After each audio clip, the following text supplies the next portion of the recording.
नमस्कार. मी इथल्या वस्तीतला रहिवासी आहे. महानगरपालिका असो किंवा ग्रामपंचायत असो, यातला जो कारभार आहे आणि इथले जे कारभारी आहेत त्यात कार्यभार करणारे, ज्या ठिकाणी फोटो असतो, ज्या ठिकाणी सत्कार असतो आणि ज्या ठिकाणी मलिदा असतो, त्या अशाच ठिकाणी ते जाऊन काम केल्यासारखं दाखवतात.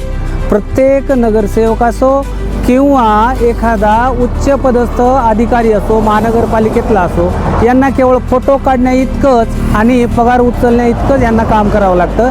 बाकी तुम्ही जर आमच्या या दुर्दशेकडे तुम्ही लक्ष दिलात तर या महानगरामध्ये प्रवेश करतानाच दोन्ही बाजूला अगदी रस्त्याचं अगदी कचराकुंडीकरण या ठिकाणी होत आलेलं आहे. त्यामुळं आम्ही एक नागरिक म्हणून प्रशासनाला अशी विनंती करतो, कृपया केवळ वृत्तपत्रावरती आणि टी व्हीवरती येणाऱ्या बातम्यावरच, सत्कारावरच एवढं विश्वास न ठेवता प्रत्यक्ष ग्राउंडवरती जाऊन प्रत्यक्ष त्या परिस्थितीची जाणीव करून आपण या स्वच्छतेकडे आणि शहराच्या, गावाच्या, वस्तीच्या विकासाकडे आपण लक्ष द्यावं. एवढी आमची ही अडचण दूर करावी. धन्यवाद.